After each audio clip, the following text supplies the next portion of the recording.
Hello, hello, hello. Welcome to Warriors of Attraction. How are we? I know it's a little bit bright here tonight, even though we are, we're live. I don't know what the weather's like here in UK because it's humid, it's been raining, it's been all sorts. So yeah, we need something.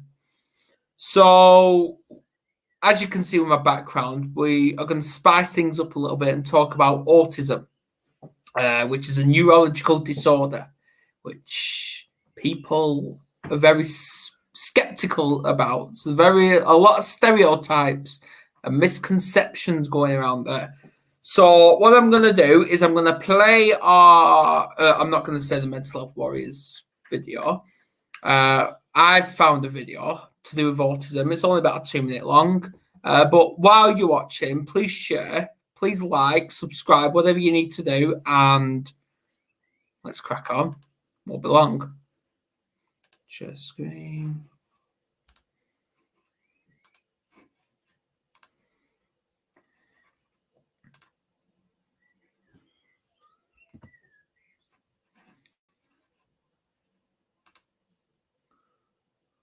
So one thing that can make it difficult to understand an autistic person, and one thing that can make it hard for children to develop friendships, is differences in how they speak. This is something we often refer to as prosody. That's to do with the intonation and the tone of their voice.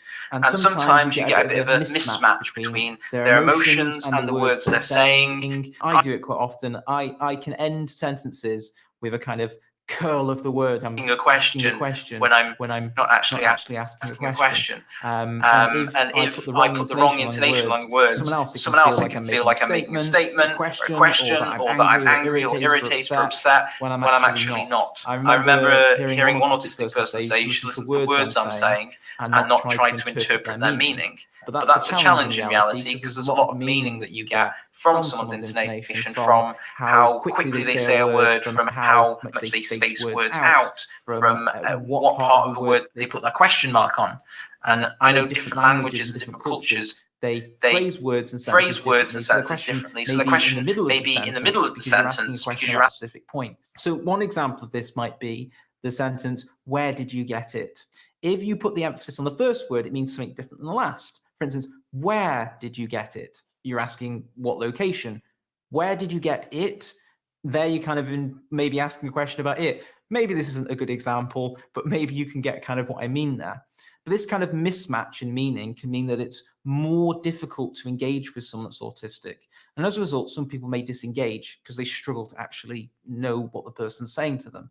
And this can make it harder to develop friendships, especially when growing up. And it can also lead to frustration because the person's trying to communicate what they mean and other people around them are misunderstanding. I think also because in different languages, they do things differently, it can mean that you don't just see this as an autistic person, you may see this as somebody that English isn't their first language. There's actually quite a lot of similarities between non-native English speakers and autistic people and how they actually communicate and the kind of things they misunderstand. Because often, a lot of the words we say, the words themselves don't always make sense. We're often interpreting their wider meaning. We can see this in idioms and phrases like, "It's raining cats and dogs."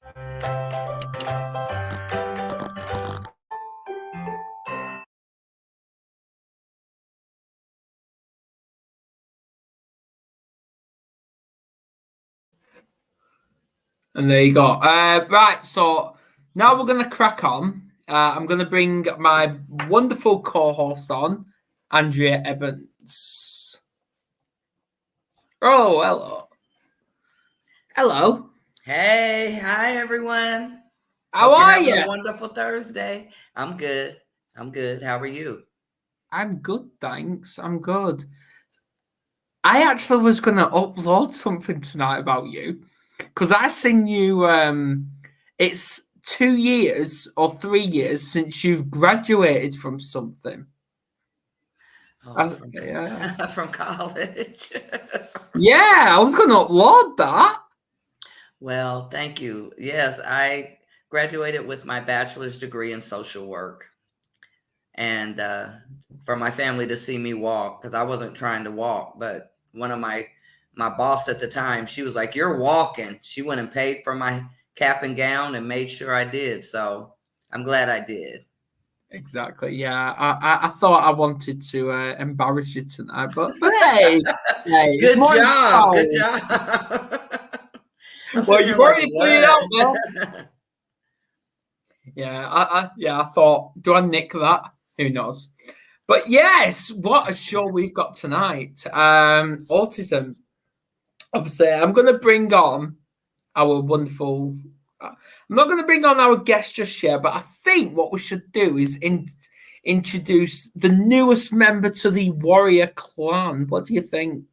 I think we should do it. She's one of my people. So yes. Yes. So I'm going to bring on Mary. Hey, what's up? Here she is.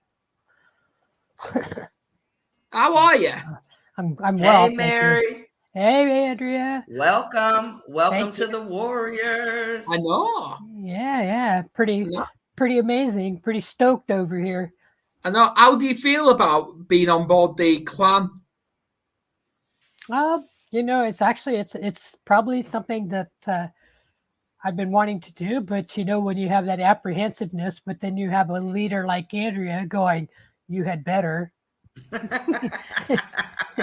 So, I'm pretty stoked to be here. I'm excited about the guest you have today. Absolutely. So are we. And believe it or not, it was actually only last week or a couple of weeks ago, I was actually on his show where I was being interviewed by him. Cool. So yes, even though I don't like the word interview because it piles pressure onto the guest, and I don't like that. But yeah, I'd say a discussion with questions. Discussion with questions. Shall we say that? There we go. That works. I like it. Exactly. So let's waste no time. Let's get this shared, and let's bring him on. See you soon.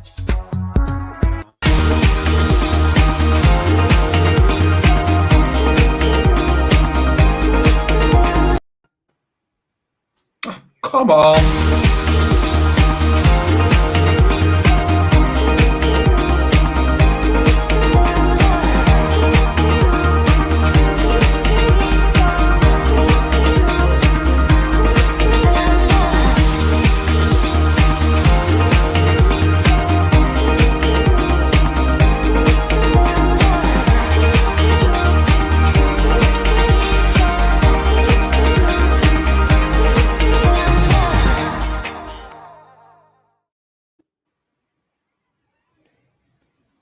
Welcome to the show, Jimmy.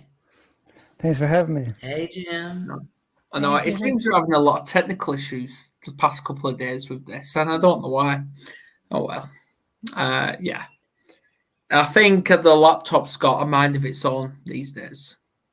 Well, that's technology for you. I know, it's wonderful, isn't it?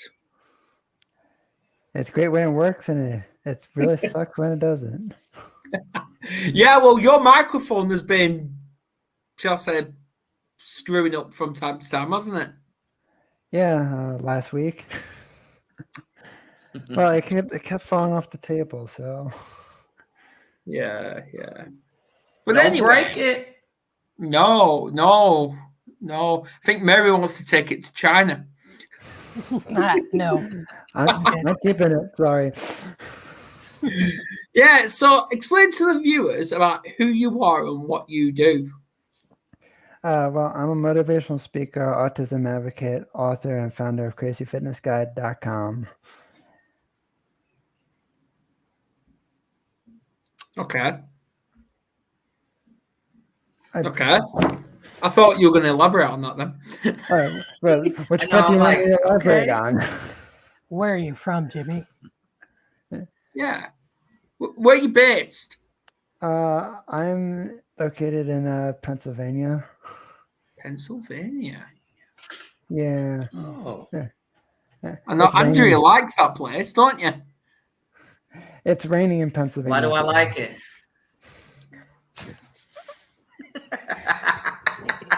Tell me why I like it. I don't know. You tell me. I don't know why he said I like it. I've never been there before. So what? You gonna send me so that I can come back and tell you what I like about it? Well, the last thing I want to do is get inside a woman's head, because I got told that's a very dangerous place to be for a bloke. So I agree. I don't want to find out either. You don't want to. You don't. No. Getting in my wife's head is one thing, but getting into both my wife and my daughters, yeah, that is just a very scary place. Yikes. Yes, I've only ever done that once, and guess what? A biggest mistake of my entire life. You sure you don't want to make that one again? No. So, let's get down to the nitty-gritty about autism. What is it, and how can people... How do I say this? I'm probably going to need your help, ladies. What is autism, and how can it impact someone? I like to think of autism as it's kind of from autism is just a different, unique perspective on the world. Yeah, there comes with a lot of challenges, but what in life is easy? Because there's absolutely nothing in life is easy. Paying bills is not that easy. You have to jump to so many hoops. Canceling a subscription can be sometimes easy, sometimes not easy, depending which customer service you're dealing with, and you just want to bang your head against a wall. And there's many challenges, like what the video said, that sometimes it's hard for us to make friends. I've made a lot of friends. I think some were easy to make and some were not easy to make. I met some people who just didn't like me because of my personality, but oh well. Because I know some people I don't vibe with because they don't like my sense of humor. And that's fine. At the end of the day, oh well, I am who I am. You're not going to change me. Exactly. What if you've got multiple personalities? Yeah. One too many personalities in my head. Are any of these personalities going to come out tonight? I don't know. Time will tell. Should I be scared? Dun, dun, dun, dun. Don't be scared. I'm not. I'm not scared of nothing. Except women. No comment. I'm married to one. I'm with Adam. Oh, please do. This is why we're not doing that, because I'm Tom Sawyer if I want to be. So I could be a male real quick. Hey, come on. It's not men versus women. We're all equality here. We're all equal. Thank you. Yes. We are. We don't need Tom Sawyer to make an appearance tonight. No. Okay, but he might anyway. Yeah, probably. Have you got have you got an identical twin, Mary?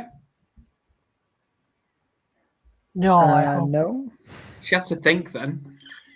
No, I hope not. But I've been told I do have a doppelganger out there somewhere. I don't know if I want to meet her. I can't deal with me some days. So how do you know it's me? I've had people tell me that there's people and as much retail as I've worked in my lifetime, you would think I would have ran across this person, but thankfully I haven't. So I don't have to, defend myself against myself. I'm good. Someone did say I do look like Matt Damon, and I said, well, I'm the poor Matt Damon. Okay. All right. That'll work. I've been told in the way I look like Ed Sheeran. You kind of do. Know why. You do. I do not. I do not look like Ed Sheeran. Hey, well, now you have Okay. over $1 million now, so. Yeah, I'm probably the more handsome one, but hey. No Yeah, of comment either. course. Anyway. So yeah, back to autism. There's a lot of stigmas attached to it, isn't there? So, and especially when it's involved within, I don't know what I think of this, but it's involved with the Mental Health Act. What do you think of that? Well, what I think about it is that,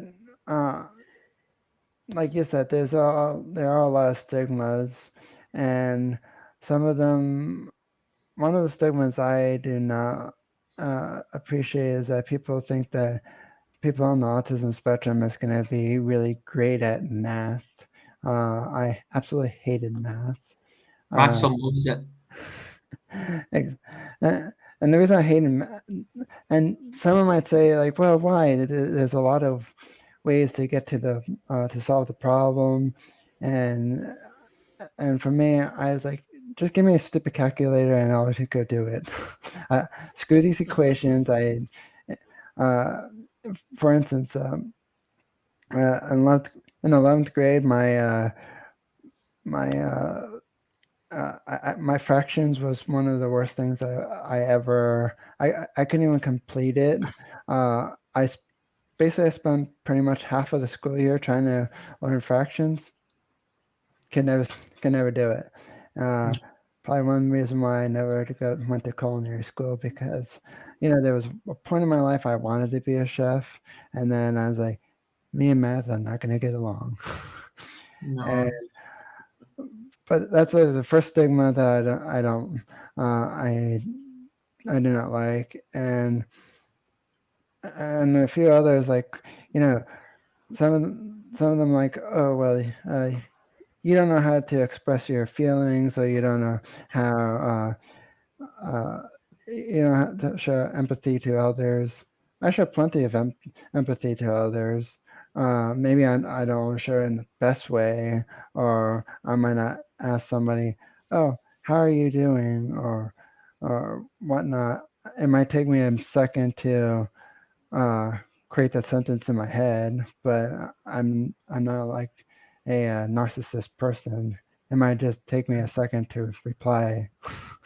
Yeah, how many thoughts start running in my head a lot?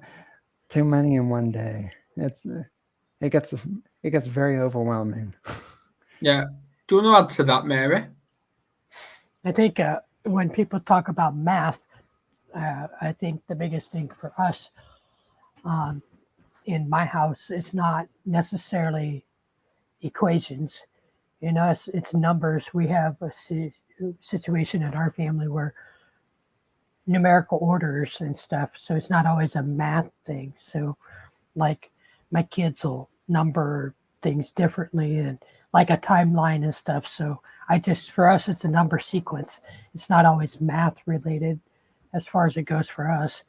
And then as far as the empathetic goes, I think when you spend the time that I have with 3 sons on the spectrum, as well as myself, you spend time watching people's body language and tone of voice and facial expressions.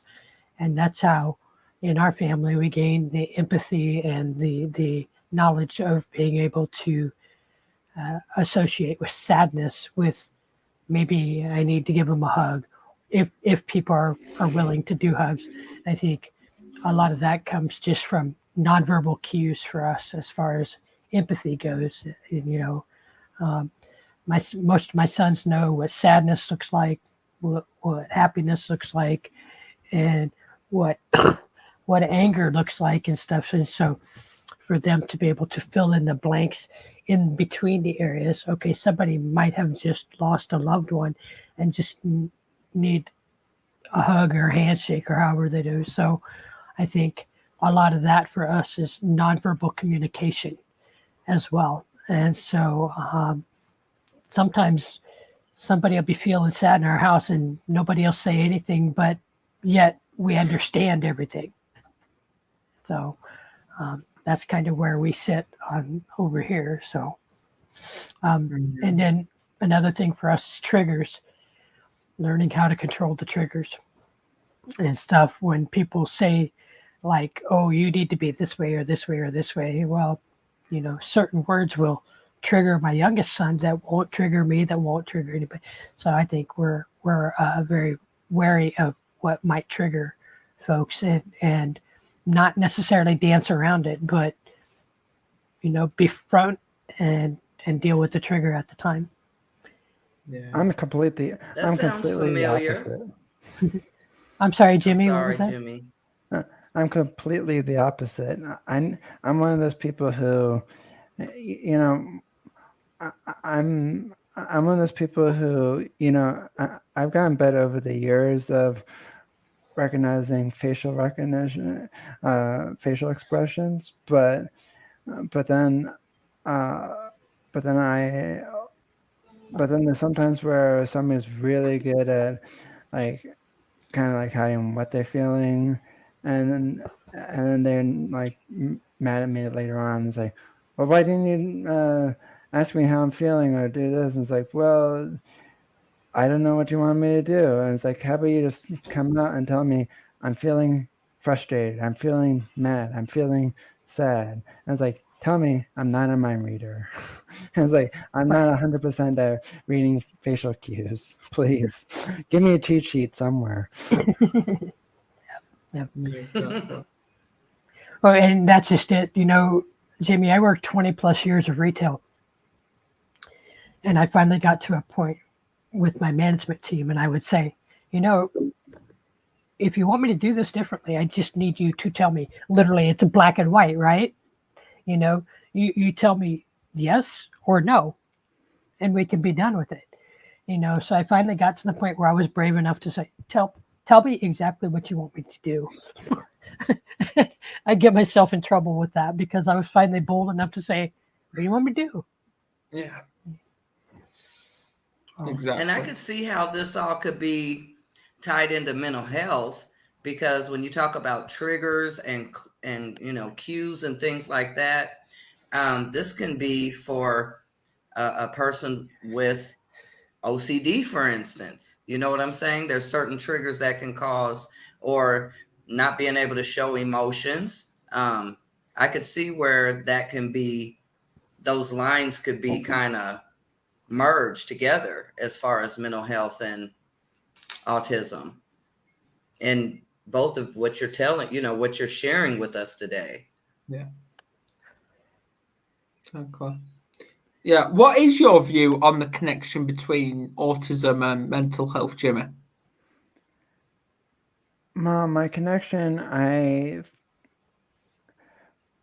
going to come from my personal experiences that because it would be wrong if I say, oh, everyone is this way, because of course, everyone who's on the spectrum is different, and they all have their unique challenges.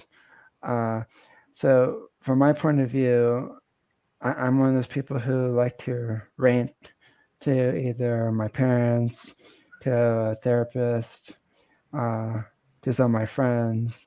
I might rant like a few minutes here and there for like about the situation I'm focusing on or frustrated on.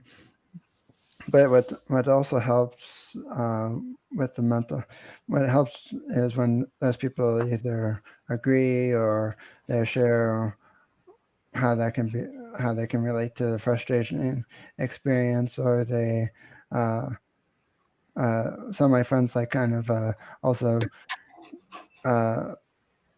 they share something funny, and then I start laughing, or they put humor into it, and it's like, oh, now I'm not that frustrated anymore. Now I just kind of see the humor side of it, and it's like, oh, this is kind of funny and annoying in the same kind of way.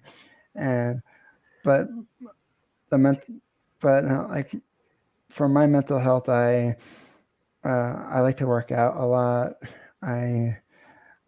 I used to have a lot of autism meltdowns when I was younger, and let's just say I kind of really annoyed a lot of people in public school. Do you know what the triggers were? Sorry to interrupt. Do you know what the triggers were? Like, was it sensory or overstimulation?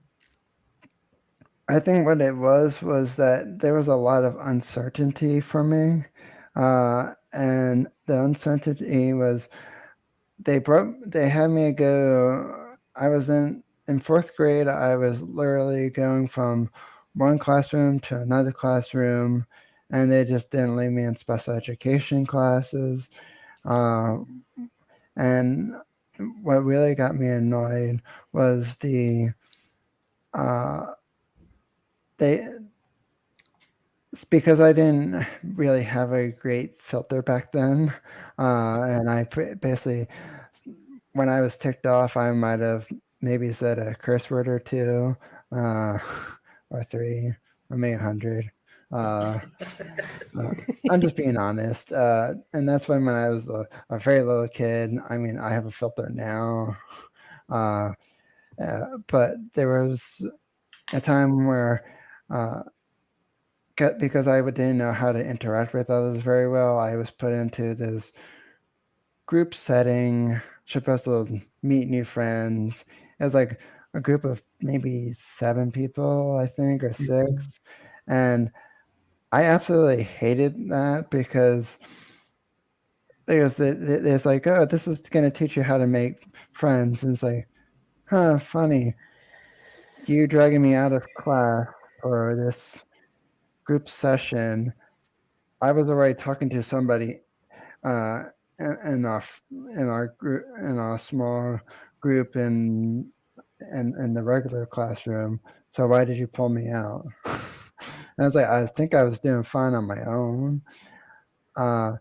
And of course, it didn't happen every week or every day of the same week. It happened like maybe every 3 weeks or every 4 weeks, and it didn't land on the same day, and it didn't happen at the same time either. So, and then and this was happening in elementary school, and they're like, they called home to my mom and was like, we don't understand why Jimmy's not cooperating.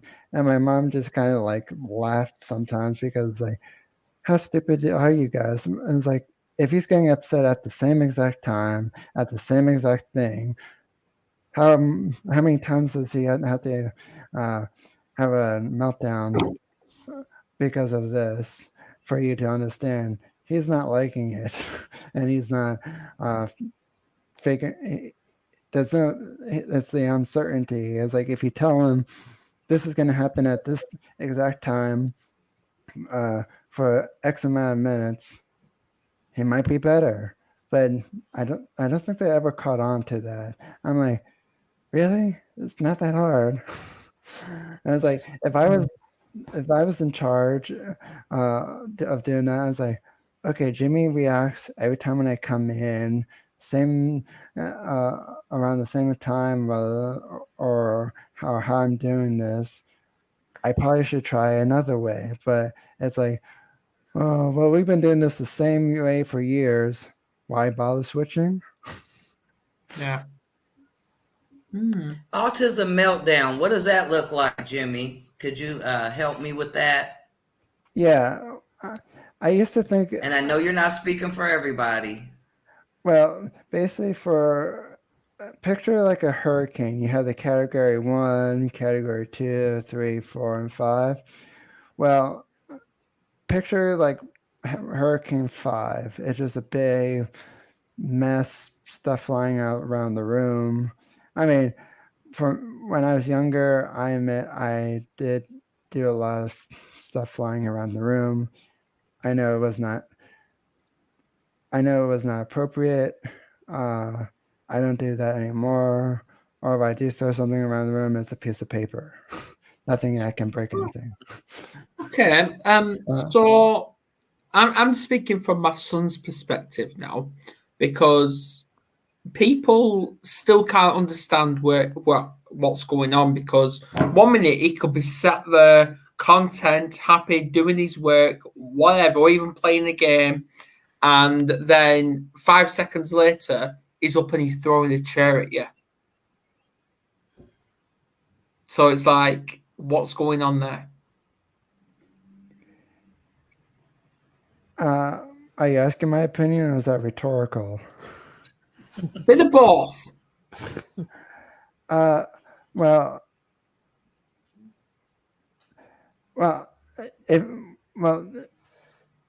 if he was playing a game, was like a video game, or video game, yeah. Well, maybe he was ticked off about something in the video game, or I'm not accusing video games, but I mean, there was a point in my time where when I was playing lots of them, I mean, I cut back a lot of the hours now, but when I was playing a lot of time, I was very fed up when either the internet wasn't working or the game was like lagging, like if it was an online game, or I can't get past one level or whatever. And I know you shouldn't get mad at a game, but at the time I pretty much got mad at everything. Just being honest. It's that red mist, isn't it? It's that red mist. Yeah. And so it could be a mix of things. It could be video games. It could have been maybe I don't know, maybe he's looking for some kind of attention, or something else is bothering him, or he thought of a thought in his head. Like I'll give you an example. Yesterday I was while I was working on transferring stuff to my new platform for my website, I was literally bugging out about this idea. I was like, should I do this? Should I do that? Should I wait until I get everything over before I move my domain over? And I finally decided I'm just going to go ask customer support. And they answered, and it's like, you should just wait until you move everything over. I was like, I don't know why I just couldn't just decide on that. But my brain was just like, I'm not letting you decide on this. And it's like, I will annoy the hell out of myself until I get someone else to answer. Okay, so obviously I don't have autism, but I want to know the communication side in it. And obviously you can jump in as well if you want, Mary, but what does communication look like inside the mind of an autistic individual compared to someone that doesn't have autism? Well, for me,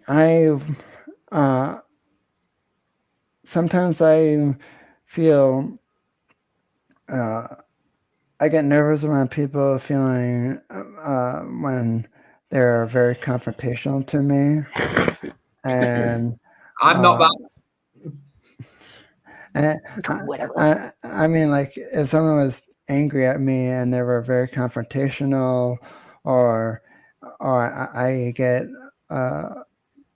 or when people raise their voice because they're angry, I do not like the sound of anger, even though when I get angry, I raise my voice, but it's different when someone's doing it when it's directed at you, and where sometimes where mine is directed might be someone else, but or it might just be directed just as a venting in the room, and then it might still be loud, but I'm the one controlling that, but not it's the other way around. It's like, oh great, I'm at the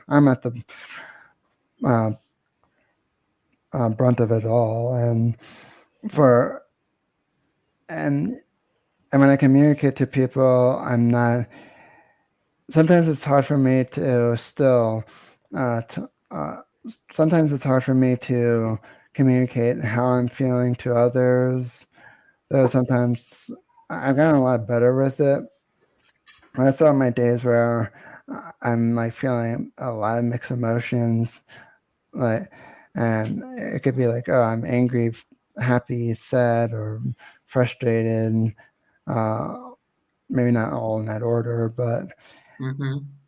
And I might not be able to feel like I can just ask questions freely because somebody might have a problem with me of just asking questions, because eventually I can stop playing 100 questions with you, literally, and they'd be like, Jimmy, why don't you just shut the hell up? Literally. Yeah. Do you want to add, Mary? Communication. Wow. That's a word. That's a word in and of itself. Communication for me wasn't easy. I was always the type of person that would ask a question and stop short of asking the question, Right. Stop halfway through them. Yeah.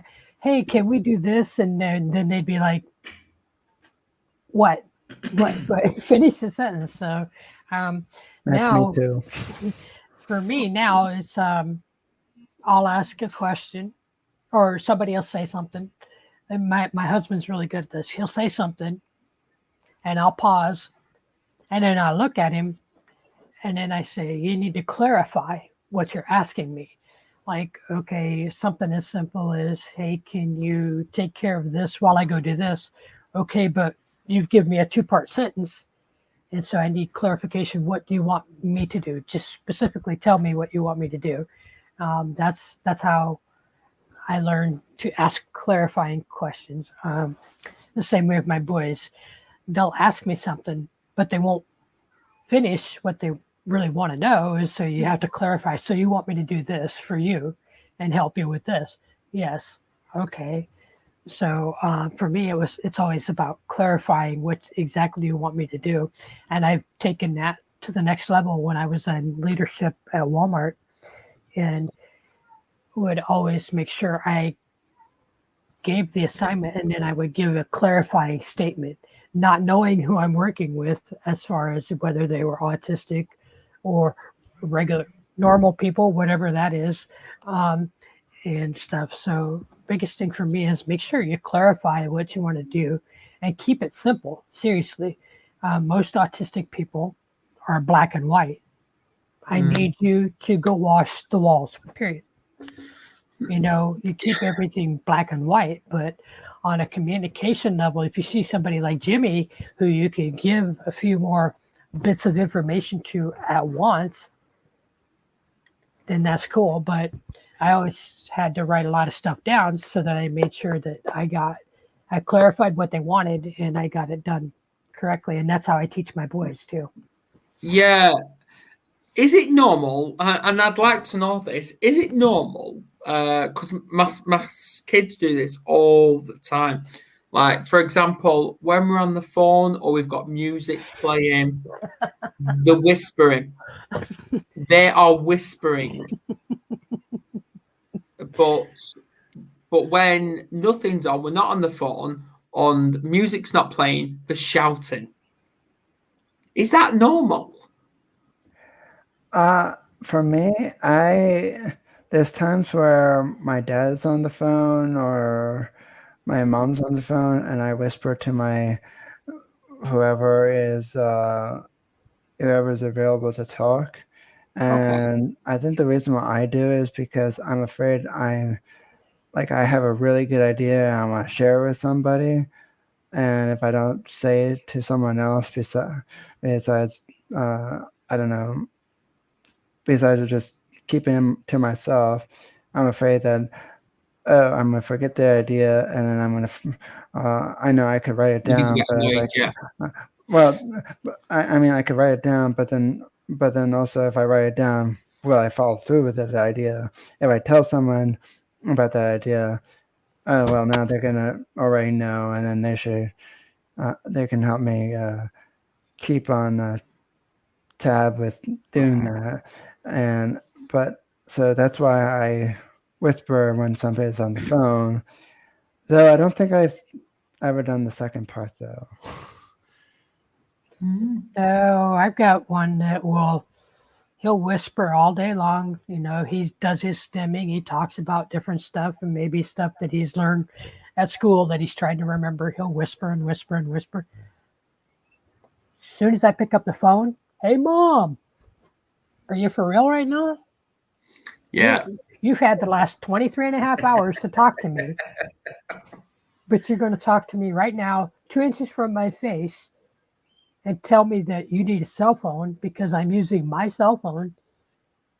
But we've had 23 hours to talk about this, but you wait till Adam calls me on the phone and says, can we schedule this, and this?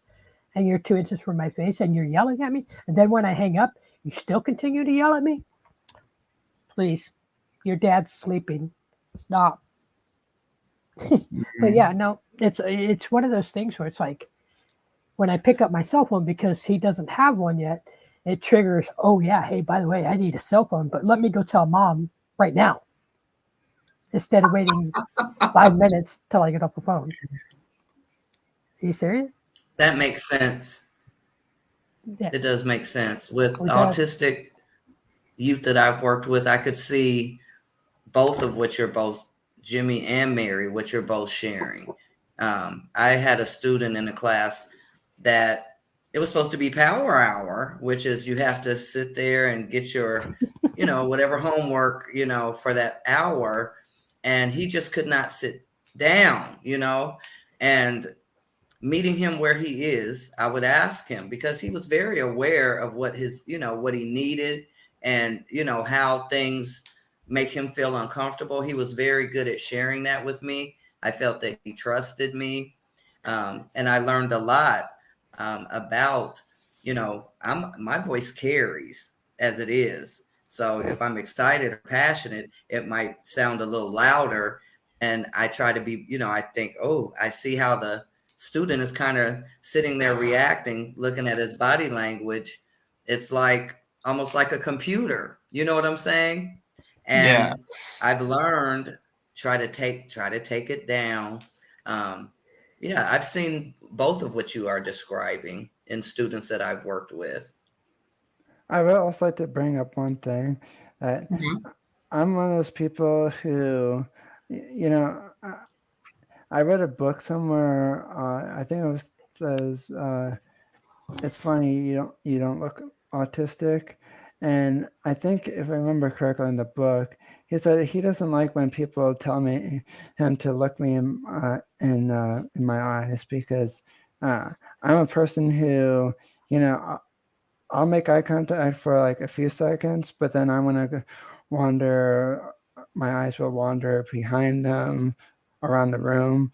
Not to be rude or anything, but I don't want to look like, oh, I'm staring at you and somebody's going to call me, you're weird or you're stranger danger or something. You guys are like, I'm not staring at anything. I'm looking behind that person. I'm looking anywhere but your eyes. And some people, I think my parents finally have caught on, and it's like, don't expect me to look in your eyes. And it's like, I'll make eye contact for a little bit, but I don't like making eye contact because, God, like, what if I got accused one day or I was like, you're staring at me. It's like, no, I'm not. Trust me. I was like, I'm honestly not. I was like, I might be looking in your direction, but I'm not even looking at you. I was like, I might be looking somewhere 20 feet ahead of you, past you and whatnot. But yeah, eye contact, I do not like that at all. Because eye contact, it feels like, am I in trouble again? That makes sense.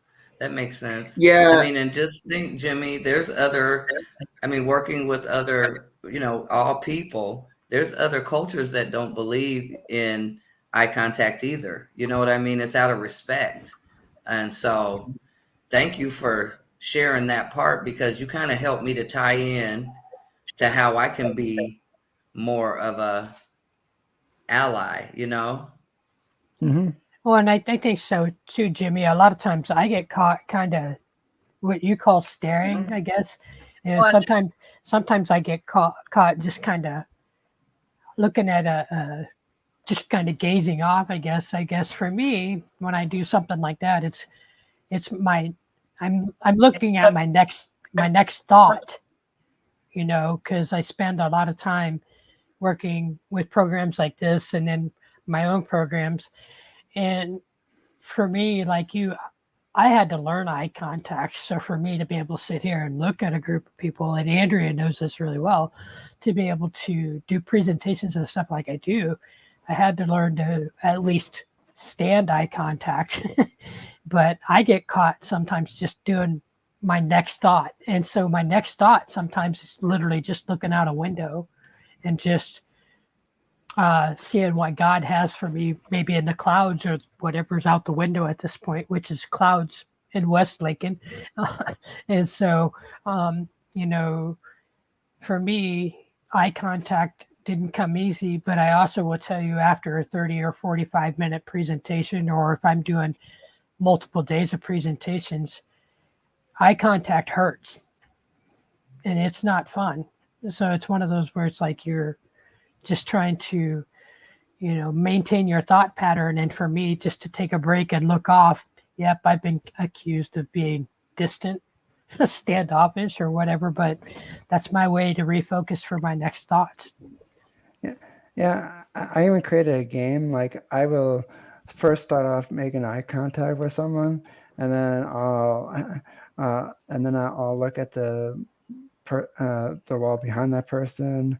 Then I look to the sides of the room just with my eyes, so I can still see them and everything. But then I'll go right back to, and then look at the floor, the floor behind them real quick. So I'm not like looking down or anything. I'm looking like just with my eyes on the floor, and then look back at the eyes. And I do this for as long as I'm talking to that person, just so that it's like, I don't want to look weird or anything. And I don't mind being different, but I don't want to feel like, oh, you're staring at me, or why are you looking at me that way? And it's like, I'm not doing anything on purpose. It's just my regular face. How do you want me to look? Yeah. Can you dab a little makeup on for me, Jimmy? I'd be good with that. I don't have any, sorry. You get what you get, so. Yeah, hey, there you go. I am me. That's who, you know. So when it comes to the journey of autism in your lives, my question is, how do you see it tying into mental health?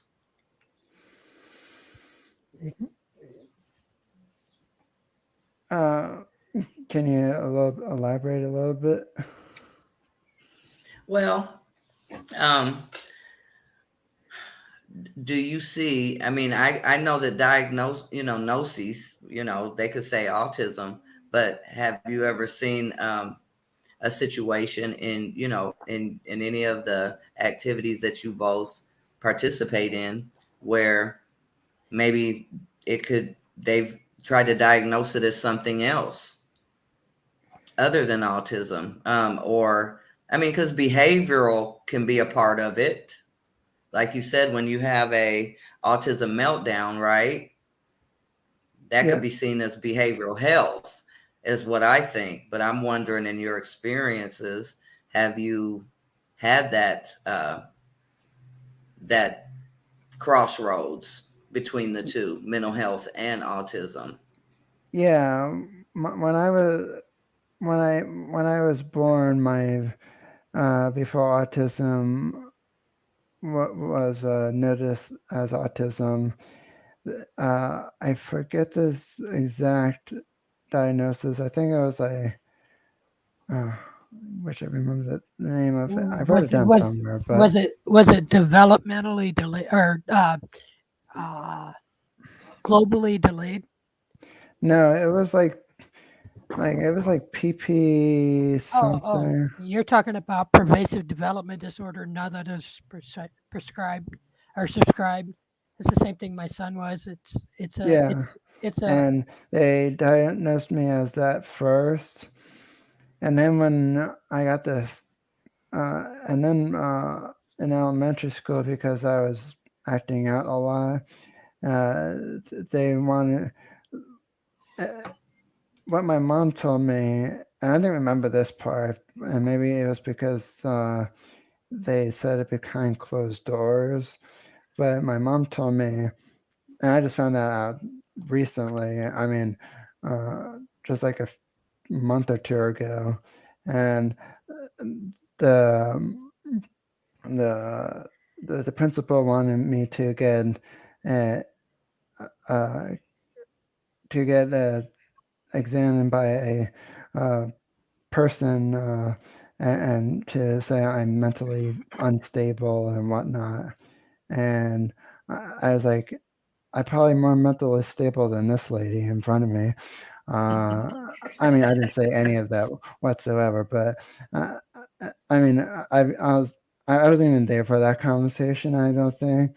But I think I heard my mom and my dad always said that when I was younger, maybe. But like again, my mom kind of told me that like a few months ago. I mean, I was just asking because I was creating a talk for one of my speeches, and I needed to know that piece of information. I was like, "Oh, this happened." I was like, "Wow, that principal is rude." I was like, "You want me to be examined, and so you can rule me, so they can rule me as mentally unstable?" I was like, I wouldn't go that far. And it's like, because my autism meltdowns didn't happen every single day, but it happened spontaneously. I think if somebody was totally mentally fit, it would be every single minute of the day. And yeah, my meltdowns might have lasted for a whole week because I had other people who just wouldn't let it down. It's like, but don't let what yesterday happen today. And it's like, really, you're gonna hold grudges too? Thanks. And I was like, I apologize only 1,000 freaking times. Let me. Yeah. I mean, what else can I do? Right. Go back in time and stop it. Let me go back to the future. I think of what we deal with in our family when it comes to the mental health, like you're asking about, Andrea, is you have to realize maybe an autistic person, I'm also a mother, I'm also a caregiver, I'm also a wife, I'm also friends to people. And, I think if we take things not only for granted, but too deeply at heart, it messes with your mental capability to be a mom, to be autistic, to be a wife, to be a mom, to be a friend. I think the biggest thing with the mental health thing is, and caregivers, all of us here are caregivers, is to, I think the biggest thing for me, and I think maybe this was on either your show or one of the other podcasts, maybe it was with your wife, Adam, where you have to prioritize your health. Okay, first thing in the morning, you get up, you take, I open my eyes, I'm pretty sure Andrea does this too, thank you for another day, and you take your 30 minutes to an hour first thing in the morning, because that's going to be your self-care for the whole day. And I don't pack everything into a day, except obviously today because I wasn't paying attention. But That's if me too. if I have an appointment with my son at 11 o'clock, and I don't have something until 2 o'clock when I meet with Adam and our mental health warriors, you don't pack anything in there, because what if that appointment from 11 goes longer than 12 or 1? You don't want to sandwich nothing in there. Plus, guess what? You get a bonus half hour or 45 minutes of something that you need to take care of, questions from here and stuff. I think a lot of people forget to prioritize themselves first thing in the morning. And then, like I said, I don't pack everything, because if I have an appointment for my son and I don't have something until 2, even if it overlaps, I still have a little time for myself. I have a bag of popcorn and a glass of water. Hey, I'm good to go. I think that's where the mental health part for me is because I am a mom, I am a caregiver, I am autistic myself. You have to prioritize self-care so that you're still under mental health, because you're allowing yourself the opportunity to praise God, do your meditation and stuff, and so you're in a better spot for the day. What happens 2 hours later? Well, only God's going to tell you, but hopefully you've spent that hour for yourself and you can do it. So mental health to me is important, because a lot of people, like anybody in this screen, have people depending on them. I think it's true for what Jimmy said too, and hearing what Mary said is, when it comes to mental health, I mean, I hear a lot that could be in common with my mental health. You know what I mean? So I can kind of see how those crossroads can cross. You know what I'm saying? So yeah, we have a lot in common. Everyone has to deal with mental health. We're warriors of it. Yep. Well, I also think, like, overall, I think we got to stop with all the labeling, because, we got to label this, we got to label that, we got to label this community, we got to label this community. It's like, we all are people at the end of the day. We believe the same color. We have the same, we have same everything else, but we believe the same color. We do this. I mean, we got to stop labeling every gosh darn thing. There's so many communities out, and it's like I wonder if has anyone asked, well, do you like being labeled in this community? How about we just treat you like a human being, and how others want to be treated, and treat others the way you want to be treated, not the, oh yeah, we need all this label. Yeah, who cares? I'm done with the label.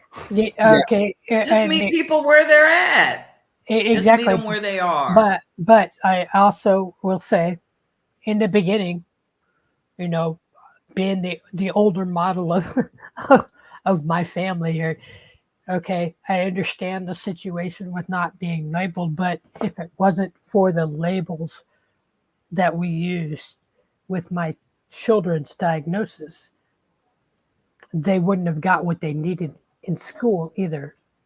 So to continue to use them, maybe not. But in the beginning, if that's what it took for my 3 boys to get what they needed, sure, I'm using the Asperger's tag. I'm also using the PDD-NOS tag, because guess what? My boys are in a much better position because I used those at the time. Yes, I know there's a DSM-5 levels 1, 2, and 3. I get it. But for us, it got what my kids needed for help. Yeah, I understand. Like, overall, right. I mean, if it's for a diagnosis, I think that's acceptable. But I mean, other than that, it's like, well, and it's like, you don't just go up to someone and say, "Hey, are you autistic?" or I'm just saying. It's like, okay, it's like, do you want me to wear like a pin or something that says I'm autistic, leave me the hell alone? Or some people do that. Some people do that. They carry something around. But obviously, I want to pick on a few comments here. Obviously, we've got my wife, Kerry, who says individuals with autism can sometimes have anxiety. That's the connection between them. Dawn Carmen via the Mental Health Warriors. Hey, guys, I'm the newest member to the Warrior family. Joey Kramer, who also will be having a new show, same week as you, Mary. He says, hello, everyone. So there you go. Nice. Yes. So my question to each and every one of you, including the viewers as well, do you think autism should be removed from the Mental Health Act and stand as its own individual self? No. No. Andrea? If you're going to take autism and have it stand alone, what good does that do to our community? You see where I'm going with that? Okay, autism already has enough under its umbrella.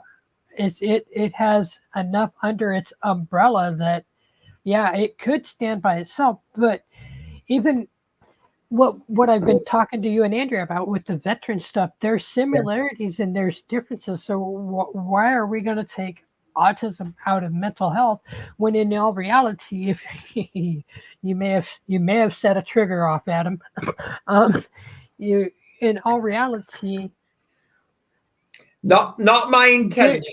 No, you're fine. I trigger myself, so I don't need no help. The thing for me is there's more similarities than difference when it comes to mental health. You're talking PTSD, you're talking anxiety, you're talking depression, you're talking your suicide word, you're talking trauma. Okay, that's all behavioral health. That's exactly where Andrea and I have. That's the reason why Andrea and I have become real good at what we're talking about. It's behavioral health. It's no different in autism as it as it is in veterans or in folks with dyslexia or anything else. You know, there is a lot of commonalities in everything that is mental health. Sorry, I'm going to stop now. I agree with Mary, because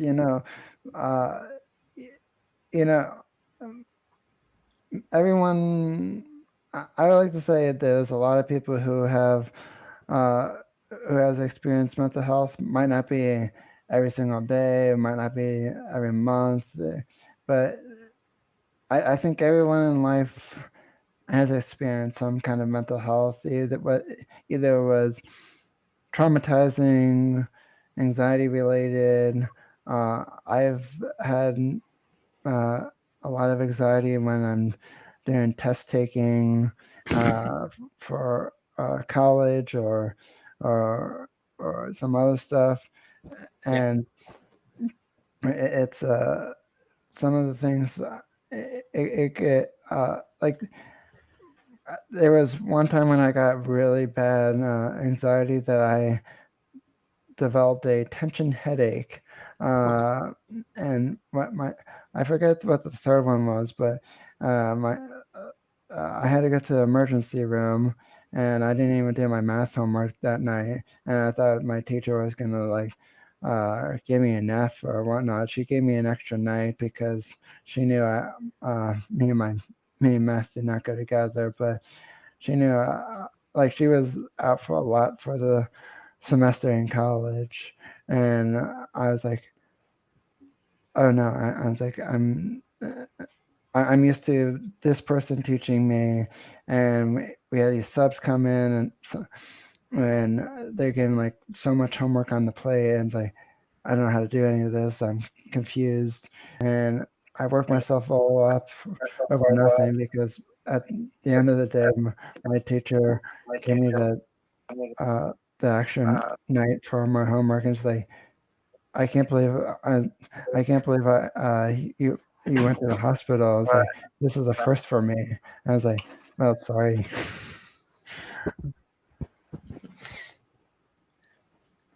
The label. So Adam, you was asking about the label.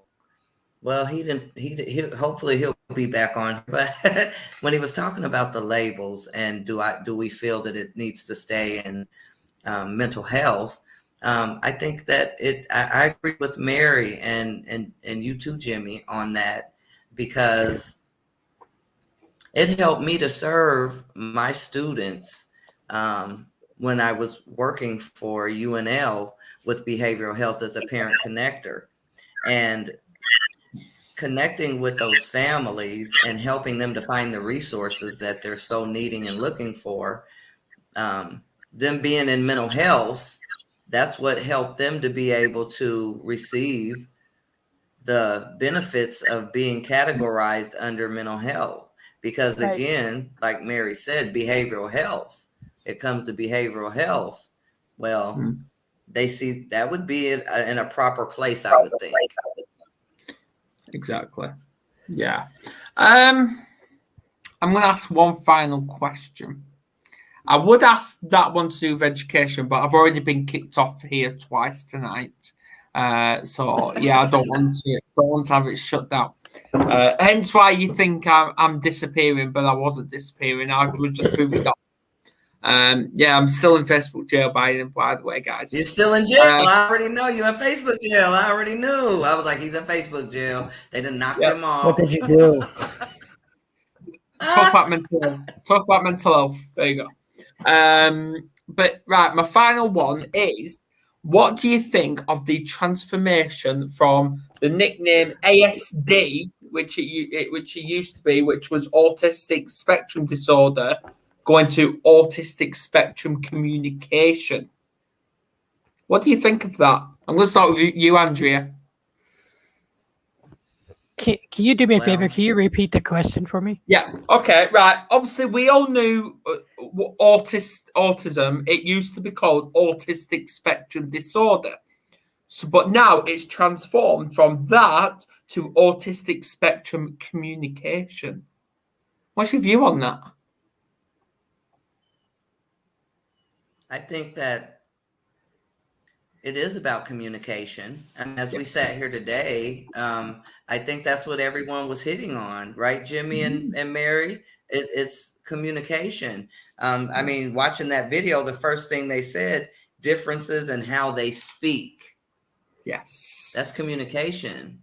So I think that they're trying. And I think that could be improvement. Exactly. Go on, Mary. Autism spectrum communication.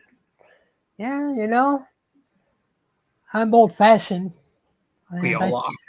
I speak it from where I come from, and I like the word communication, but are they truly going to use it? Well, do you not think communication's better than disorder? Well, again, I guess that's each person's perspective. Perception, yeah. Yeah, you know, I like the word communication just because there's not enough of it. So realistically, let's look at it. There's not enough of it. You know, we could sit here all day and I could communicate one way, and Jimmy more than likely takes and clarifies it another way through his head. You know, and everybody thinks differently. Communication, yeah, I could work with it, but you know, at what point do we just quit messing with something and just start working with it? Exactly. I agree. What do you think, Jimmy? I can have a mix of both feelings a little bit. Like, I would say I kind of like the communication part because, you know, I don't feel like there's a lot of people. I don't feel like it's discussed very well in some because a lot of people have a negativity towards it. Like I get it that not everyone's gonna be like me or Mary and I'm gonna be able to communicate very like by ourselves. They might need extra help, etc. But calling it a disorder, you know, I kind of just I don't find it a disorder because it's my life. I don't know what life would be without my being autistic. And it's like I don't have that luxury of knowing. And you know what? I'm fine with who I am. I'm fine with being autistic.